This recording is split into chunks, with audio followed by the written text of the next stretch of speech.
کو راضی کرتا ہے، نفس مطمئنہ راضیہ مردیہ کاملہ پر پہنچتا ہے.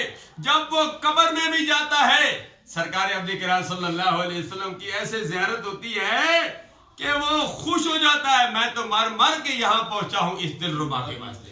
کچھ عشق مصطفیٰ اعلی حضرت عظیم البرکت کی زبانی انہوں نے فرمایا تھا میری قبر کو اتنا گہرا کھودنا تاکہ احمد رضا کھڑا ہو سکے. عاشقوں نے پوچھا، مریدین نے پوچھا کہ قبر تو اتنی کھڑی ہونی چاہیے جتنا انسان بیٹھ سکے.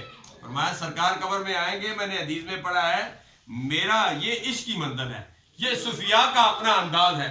فرماتے ہیں میرے دل نہیں کرتا سرکار آئے اور میں بیٹھا رہوں.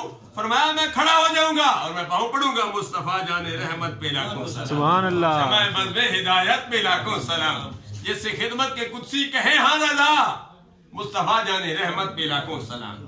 یہ صوفیاء کی زبان ہے. کچھ عشق مصطفیٰ اعلی حضرت عظیم البرکت مولوی بھی تھے، علامہ بھی تھے اور مفتی بھی تھے اور صوفی بھی تھے، عظیم سیاستدان بھی تھے.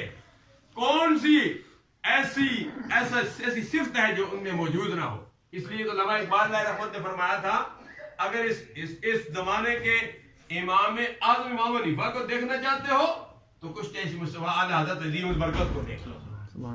اس لیے میں کہا کرتا ہوں خواجہ